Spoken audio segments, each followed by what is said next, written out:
Same thing, the chair.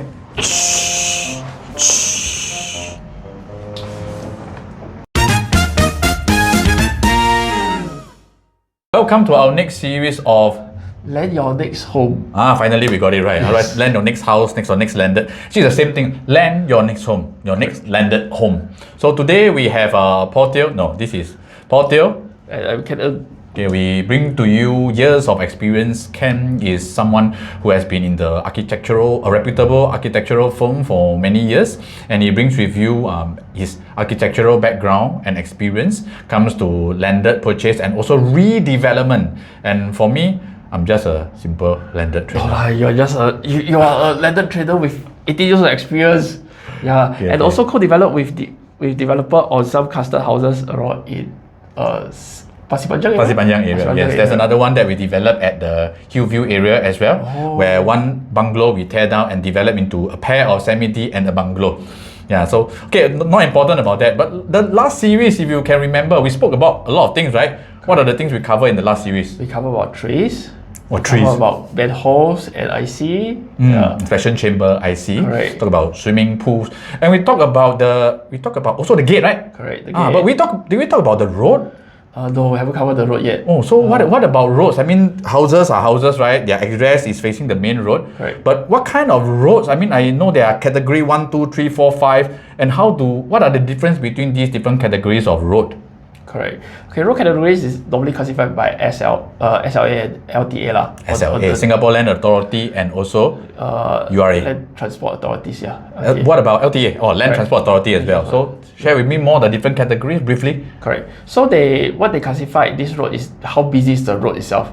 So as the road numbers get smaller, right, to Cat 1, right, it means that the road is very busy. So how it affect your houses is that whether the road in front is getting busy or less busy. So Cat 1 is what kind of busiest road are Cat 1? Cat 1 will be expressway. You got landed house with expressway? Don't have lah. Yeah, don't have. Okay, yeah. so let's say we start from level Cat 3 onwards. Yeah, Cat 2 to Cat 5 will be fall under our zone itself. Hey, the main Lornie Road itself, right? I know I used to market a house there. The main Lornie Road itself is actually a Cat 2, right? Most likely it's Cat 2 road. Cat 2, Cat 2, then you turn in, a bit challenging. If you miss the turn, then you cannot go home. Correct. Yeah, okay, but more preferred by buyers are generally on the Cat 3, Cat 4, Cat 5 road, right? It will be the Cat 5 road. Generally preferred by buyers with Cat 5 road because it's less busy. Essentially is less trouble by other people lah. Yeah, nobody will pass by your road except for your people that stay around the area. Yeah, for example, like Mountbatten Road is just Cat 2 road. People will drive past. Mountbatten also Cat 2, right? Correct. Yeah. So cannot miss the junction, cannot slow down. Okay, I mean there are pros and cons of every category roads. End of the day is whichever your category road is. I mean the owners also know what are the preferred kind of categories that most buyers prefer. But use every challenges of every house to your advantage. If you as a buyer, I mean we learn how to identify the pros and the challenges, and we use that to determine the right pricing to offer for the house, which we will cover at the end of this video. So I want to ask you more about this RLP, this road line planning. Okay. I understand that there are some houses when you tear down and rebuild, you need to give part of the land back to the government, right? Correct. Can you share more about what category roads are these? Correct. So normally that one will tie with the previous one, the Cat 1, Cat 2, Cat 3 road. So the more busier, right, the more chances that the government will want to take back to expand the road wider. So expansion of the road will cover this under the road line plan. So that means that they have plans to expand the road to wider road so that to facilitate more cars going through the place itself. So with the road line plan, right, means that when the road line plan cut into your building, right, so both the seller must inform the buyers on this condition. It's important. Correct. So it's legal for you to inform the buyers on this condition. So as a buyer buying into a house, there are questions that you may want to ask the owners or maybe even the representing professional. Is this house affected by the road line planning? Correct. What category of road this is? Correct. So that because if let's say for example you buy into a category road that when you want to rebuild and you realize, wow, you have to set back a huge percentage of it, that means you're losing the land itself. Correct. So I'm sure that you want to be aware what you're buying before you're committing. Correct. Right or not, Ken? Correct. So how do we turn that to our advantage? So if you notice, last week I've been to Paul Teo's housing around at Kun Sing area. Kun Sing area is a very Kun Sing Road itself. Yeah, Kun Sing Road is a very popular road that actually has the road life plan along this area. So if you drive past the road, you'll find some of the areas are still 2-story. Yes, you're right.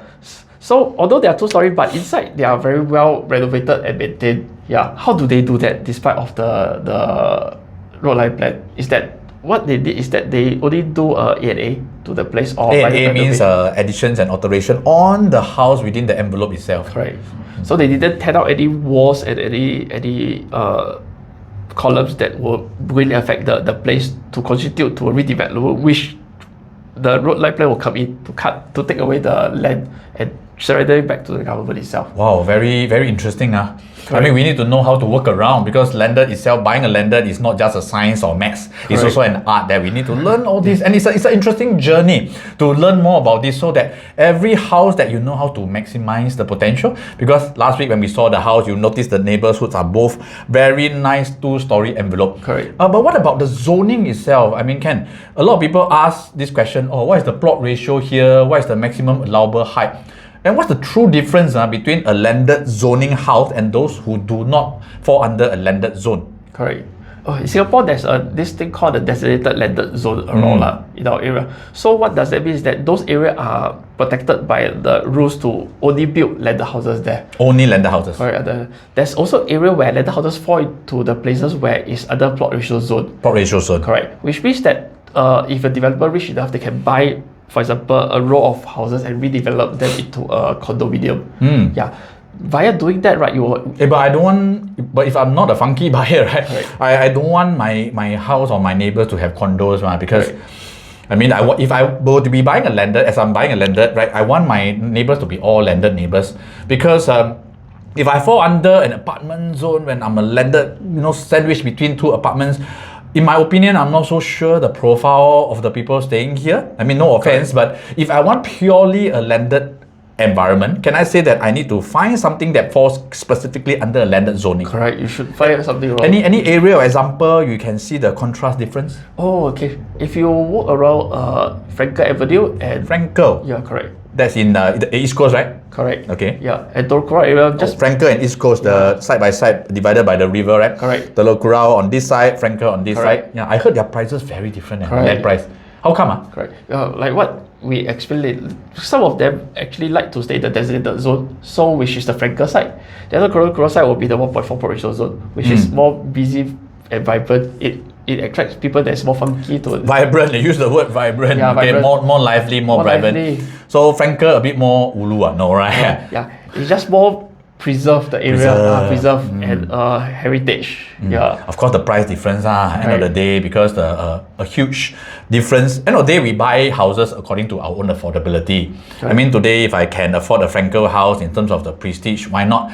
But if my affordability falls within the Telok Kurau area, where it's under plot ratio zone, and it's still very comfortable to get a very decent house, why not consider that? Because I believe both areas are also freehold, right? Correct. Both are freehold. Yeah. What other attributes do you think, other than the landed zone, it contributes to the value and the selling price of the house? I heard a lot of buyers say I don't want to be facing cross junction, I don't want to have the number this, I don't want to be facing this religious site whatsoever. What are your thoughts? Correct. There's a lot of stuff more than that. There's sun orientation. Orientation. North south facing, all these things that will come into place in all those landed. So landed is always about the pros and cons on each side. So there's always pro, there's always con on each side. So as a group realtor, we will help you to use all these pros and cons to negotiate whatever we move through this area. I see. Correct. So what's the perfect house? Oh, that's the house that you want. Okay, that's a very good answer, because end of the day, I want all these perfect orientation, the attributes and so on, and most important also the perfect price. Correct. Right? Okay, but this one, of course, as mentioned, is an art, it's a maths, it's also a science in purchasing and owning your next landed home. Drop us in the comment. Let us know in the comment what are some burning questions that you have when it comes to selling your landed house. Or maybe you are an aspiring buyer looking to own your first landed home. What are the key things to look out for and to make your landed purchasing journey a meaningful and fruitful one? Of course, the easiest way, right, is to speak to a professional. We speak to us now. Speak to a lender professional. Let us guide you through the pros and the challenges so that you are completely well informed what you are lending yourself into, right? Lending yourself into.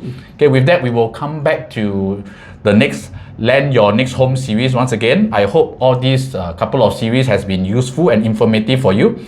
Get in touch with us, buy us coffee, let us help you and guide you and share with you the pros and challenges so that your lender journey becomes a learning one, Correct. empowering one, and be educated. Why not?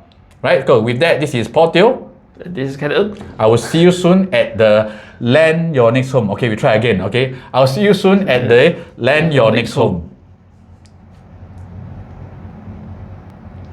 Wow, it's a wrap. Good, good.